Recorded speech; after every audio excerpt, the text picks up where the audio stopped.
Shalom sahabat setia dimanapun Anda berada. Kembali bersama kami Solidio Gratia. Kembali kami datang untuk memuji dan memuliakan nama Tuhan. Dan kami akan hadir sama juga dengan hambanya yang akan menyampaikan firman Tuhan. Kekasih di dalam nama Tuhan, lagu pujian ini mengatakan bahwa ketika kehidupan kita dalam situasi yang sangat begitu sulit, datanglah pada Yesus, berpalinglah padanya, persiapkanlah jalan baginya, dan bertobatlah. Sebab Yesus akan mengampuni dosamu. Selamat menyaksikan, kiranya Tuhan Yesus senantiasa dipermuliakan di dalam kehidupan kita bersama. Amin.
Bertobatlah segera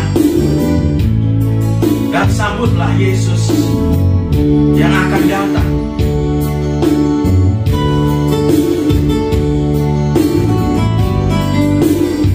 Sebab Dia mengasihi kita.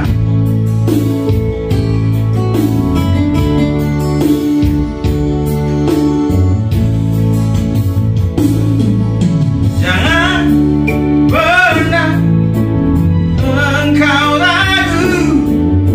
pada Yesus Juru Selamatmu yang memberikan pengharapan bagi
Demikianlah pujian yang sudah kita dengar bersama. Dalam Advent yang kedua, kita masih menantikan kedatangan Yesus Kristus.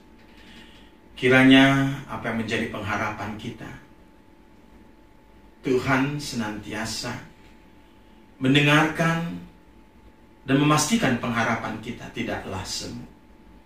Karena Yesus yang datang adalah Tuhan yang mengasihi kita. Tuhan Yesus memberkati. Salam Soli Deo Gratia. Bapak Ibu, Saudara yang kekasih dalam Kristus, sebelum kita mendengarkan firman Tuhan, mari kita berdoa. Allah Bapa kami di dalam Kristus Tuhan, terima kasih atas berkat-Mu hari ini. Kami hendak mendengar firman-Mu, terangilah hati kami, pikiran kami melalui Roh-Mu yang kudus, agar kami dapat memahaminya. Amin. Firman Tuhan bagi kita pada minggu Advent kedua ini dengan topik bertobatlah, persiapkanlah jalan Tuhan. Dari Lukas 3 ayat 1 sampai dengan 6. Demikian firman Tuhan. Dalam tahun ke-15 dari pemerintahan Kaisar Tiberius, ketika Pontius Pilatus menjadi wali negeri Yudea dan Herodes raja wilayah Galilea, Filipus saudaranya raja wilayah Iturea dan Trakonitis, dan Lisanias raja wilayah Abilene. Pada waktu Hanas dan Kayafas menjadi imam besar, datanglah firman Allah kepada Yohanes, anak Zakaria di padang gurun. Maka datanglah Yohanes ke seluruh daerah Yordan dan menyerukan, bertobatlah dan berilah dirimu dibaptis, dan Allah akan mengampuni dosamu. Seperti ada tertulis dalam kitab nubuat Yesaya. Ada suara yang berseru-seru di padang gurun, persiapkanlah jalan untuk Tuhan, luruskanlah jalan baginya. Setiap lembah akan ditimbun, dan setiap gunung dan bukit akan menjadi rata. Yang berliku-liku akan diluruskan, yang berlekuk-lekuk akan diratakan, dan semua orang akan melihat keselamatan yang dari Tuhan. Demikian firman Tuhan.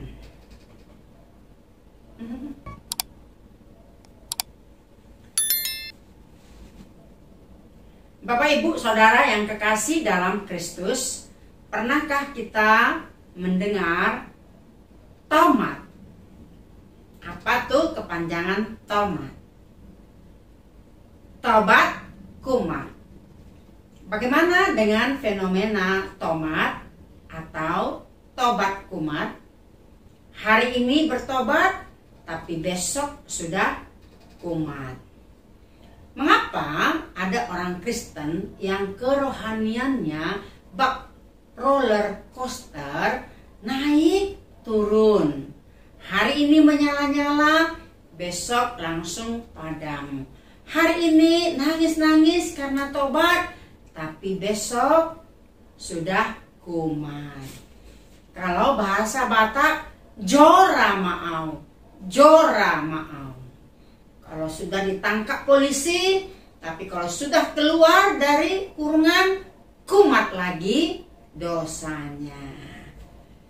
Seperti yang tadinya nyopet, ketangkap, keluar nyopet lagi. Atau mencuri ketangkap, keluar mencuri lagi. Dan lain sebagainya. Mengapa seperti halnya kumat dalam penyakit karena sebuah akibat? Maka dalam kerohanian pun hal yang sama berlaku. Akibat meninggalkan jalan yang benar, maka tersesatlah kita. Akibat kita coba-coba dekat dengan dosa, maka kita pun terjerat dan kembali melakukan dosa lama. Mungkin juga dosa yang sama. Persis ketika kita mencoba kompromi dengan makanan yang harusnya kita pantang, kita pikir makan sedikit emping tak apalah.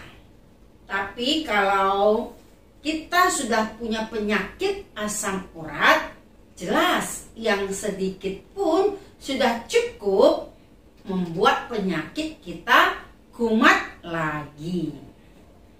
Biar tidak kumat, pemicunya harus benar-benar dilenyapkan. Jika rumah kita ingin bebas dari sarang laba-laba, jangan hanya membersihkan sarangnya saja.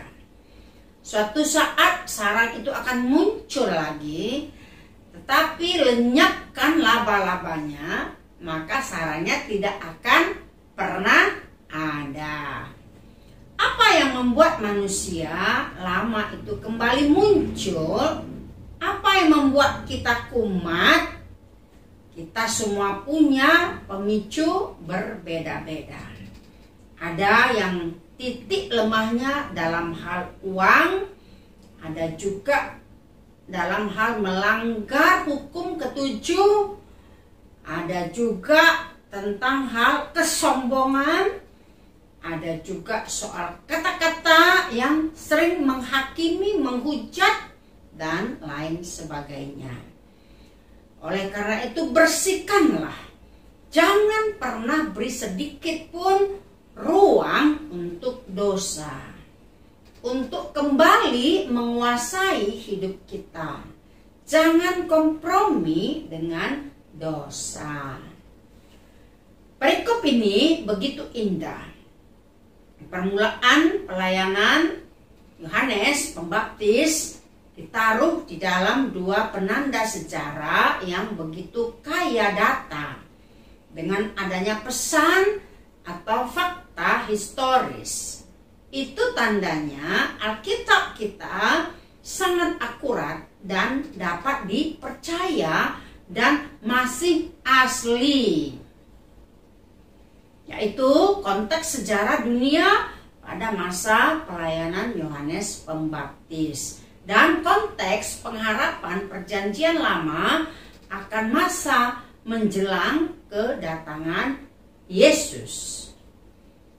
Yohanes memulai era baru yang telah lama dinanti-nantikan para nabi perjanjian lama untuk menyiapkan kedatangan penggenapan rencana keselamatan Allah bagi manusia.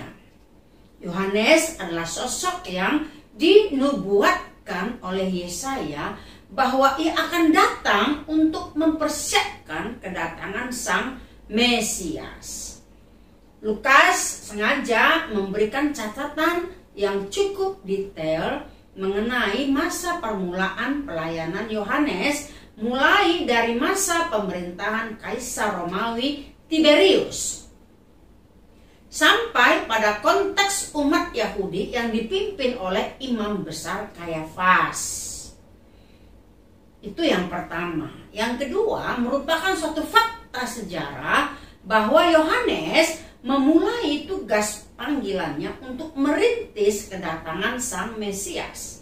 Pemberitahuan Yohanes jelas dan lugas. Apa katanya? Katanya, bertobatlah, berilah dirimu dibaptis, dan Allah akan mengampuni dosamu. Yang ketiga, juru selamat akan datang untuk membawa keselamatan dari Allah kepada umat yang mendurhakainya. Berita Yohanes bertujuan mempersiapkan umat Israel menyambut Mesias. Sambutan yang tepat bagi Mesias adalah membuka hati kita untuk Dia. Tugas Yohanes adalah menyiapkan hati manusia yang seolah jalan yang jelek menjadi siap untuk dijalani. Dalam masa penantian kedatangan Tuhan Yesus, kita diajak untuk menyambut dan mempersiapkan diri dari segala sesuatu. Penyambutan itu dapat digambarkan dengan sederhana, yakni mempersiapkan jalan-jalan yang berliku harus diluruskan. lembah-lembah akan ditimbun agar rata datar. Atau juga gunung ataupun bukit yang berlekuk-lekuk harus diratakan. Jadi jalan itu harus mulus, bersih, rata, tanpa ada yang menghalangi atau sebagai penghambat, dan itu harus disingkirkan. Maka segala sesuatu akan dipersiapkan, semua selokan dibersihkan, jalan raya yang berlobang akan segera ditambal sulam. Kemudian akan ada followers dengan suara sirenenya yang berjalan di depan untuk menyatakan bahwa seorang raja atau pemimpin atau presiden akan melintasi jalan itu. Dan bahkan menggelar karpet merah untuk dijalani oleh sang pemimpin, sang raja itu. Oleh karena itu semua orang melambaikan bendera kecil sembari memberi hormat dan menundukkan kepalanya. Bapak Ibu Saudara yang kekasih dalam Kristus, dalam Yesaya 40 ayat 3 sampai dengan ayat 5, dan juga Yohanes Pembaptis langsung menunjuk pada kebutuhan mendasar mereka saat itu, yaitu pertobatan. Umat Israel adalah umat Allah, namun ketegaran hati mereka menolak teguran nabi-nabi atas perzinahan rohani mereka, yang menyebabkan mereka ada dalam penghukuman Allah. Bahkan sampai pada zaman perjanjian baru, mereka masih terbelenggu oleh dosa. Yang menjadi pertanyaan adalah, mengapa Yohanes Pembaptis menyerukan pertobatan yang berseru-seru di padang gurun? Inilah sebagai nubuatan Yesaya yang sudah digenapi dalam diri Yohanes Pembaptis itu. Maka seruan Yohanes ini adalah, pertama, hendak mematahkan mitos yang mereka pegang teguh dan percayai, bahwa orang Yahudi adalah keturunan Abraham, anak Abraham yang tidak perlu melakukan pertobatan. Mereka adalah milik Allah, umat pilihan Allah. Yang kedua, seruan pertobatan itu ditujukan bukan hanya kepada orang Yahudi dengan kesombongan rohaninya tadi, akan tetapi juga kepada para pemimpin yang hidup dengan segala kejahatan mereka. Jadi terlebih lagi para pemimpin, para pembesar, mereka harus bertobat karena telah terjadi ketidakadilan, penindasan kepada para janda dan anak yatim, dan juga ada banyak dosa-dosa yang mereka lakukan, yaitu perebutan kekuasaan hingga melakukan dosa-dosa pembunuhan untuk menyingkirkan para lawan. Bapak Ibu Saudara yang kekasih, persiapan diri untuk pertobatan adalah menyiapkan hati yang bersih, yang tulus, dan luruskan hatimu. Jangan ada yang bengkok, yang penuh dengan iri hati, dendam. Kalau bahasa Batak sering kita mendengar kata hotel, kosong, teal, elat, dohot, late. Mari kita tinggalkan semua karakter sifat-sifat yang negatif ini.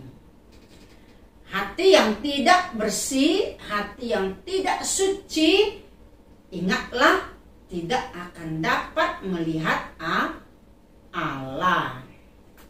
Matius 5 ayat 8. Maka bertobat menjadi kata kunci untuk menyambut Kristus. Maka pertobatan harus diwujudkan dalam bentuk ketaatan dengan memberi diri dibaptis.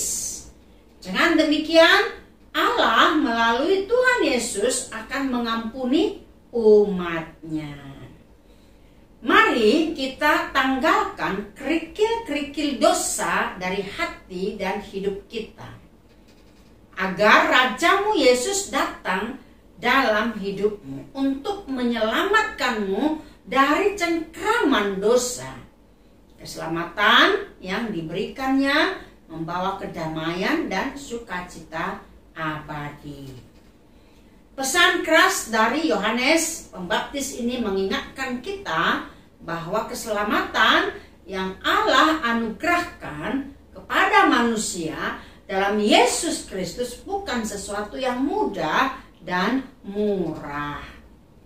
Keselamatan yang sebenarnya mustahil bagi manusia dan harus dibayar mahal oleh darah Yesus Kristus. Karena itu mari kita tunjukkan sikap sepadan kita menyambut Yesus Kristus dalam kehidupan kita dengan kesungguhan menjalani pertobatan tiap hari. Jangan seperti tomat tadi, harus stop tomat. Dengan kehidupan dan pewartaan yang memuliakan Allah, mari kita mengundang orang untuk menghampiri kabar baik dalam Yesus Kristus. Bapak, Ibu, Saudara yang kekasih dalam Kristus, ada satu lagi sebagai ilustrasi kita agar kita stop tomat, ya. Ada 3 orang Rusia dan seorang Ukraina terluka ketika mereka diserang ikan hiu di pantai Sharm el-Sheikh, Mesir. Sebelumnya, seorang penyelam berusia 70 tahun tewas setelah hiu menggigit lengan dan bagian tubuh lainnya. Karena itu, pantai sempat ditutup untuk turis. Tetapi kini sudah dibuka lagi. Gubernur Sinai Selatan Mohamed Abdel Fadil Sousa pada waktu itu mengizinkan pantai kembali dibuka untuk para turis dan meminta mereka mematuhi peraturan untuk tidak memberikan umpan kepada hiu. Seringnya pemberian umpan berupa domba kepada hiu dilakukan untuk memancing hiu keluar dan kemudian mereka memotret hiu itu. Namun secara tiba-tiba hiu itu menyerang manusia itu karena terpicu pemberian umpan. Sama seperti hiu di pantai Sharm el-Sheikh, dosa pun akan memakan orang yang melakukannya. Jika tidak segera dibereskan, kita tentu tahu kisah perjalanan bangsa Israel yang berputar-putar selama 40 tahun di padang gurun karena berkali-kali memberontak kepada Tuhan. Padahal mereka berkali-kali diberi ampun dan diberi kesempatan untuk bertobat. Kita pun bisa mengalami nasib seperti nenek moyang bangsa Israel atau para turis yang memberi umpan hiu. Jika kita selalu mengulang-ulang dosa yang sama, mungkin kita pikir tidak akan ketahuan, nggak apa-apa.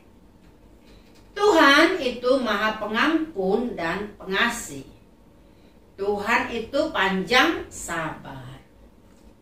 Memang Tuhan penuh kasih dan selalu siap mengampuni dosa kita semua. Namun Tuhan juga berpesan bila dosa sudah matang, maka ia akan melahirkan maut. Maut menjadi dampak otomatis yang dimunculkan oleh dosa yang kita pelihara.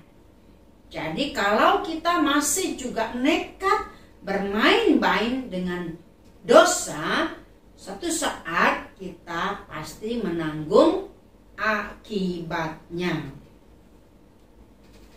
Kita memang tidak akan kebal terhadap godaan dosa dalam aktivitas kita sehari-hari. Namun kita punya kuasa untuk memutuskan apakah keinginan dosa itu dibuahi atau kita abaikan. Jangan pernah bermain-main dengan dosa dalam bentuk apapun, karena dosa bukanlah barang mainan, namun racun berbentuk gula-gula yang pelan tapi pasti menghancurkan kehidupan kita. Marilah di tahun baru gerejawi, di minggu Advent kedua ini, kita mau diubahkan, kita mau bertobat, kita mau memberikan yang terbaik kepada Tuhan. Sehingga apapun yang kita lakukan dalam kehidupan ini dapat menjadi berkat bagi banyak orang. Bukan hanya orang dewasa saja yang perlu ada pertobatan, tetapi anak-anak remaja, anak dewasa, kita juga perlu memperbaharui diri kita. Jangan lupa, ketika Tuhan datang, kiranya Dia menemukan kita hidup dalam kekudusan. Bapak, Ibu, Saudara yang kekasih dalam Kristus, demikian nyanyian, pujian, dan renungan ini kiranya menjadi rema dan berkat bagi kita untuk merenungkan betapa kita harus bertobat sebagai syarat utama untuk menerima keselamatan dari Kristus yang menjadi jalan masuk kita kepada Allah Bapa. Amin. Kita bersatu dalam doa. Bapa di sorga, terima kasih firman-Mu hari ini yang sudah menyapa kami. Engkau menyerukan agar kami bertobat, mempersiapkan jalan bagi-Mu, agar melaluinya kami masuk dalam kerajaan Tuhan.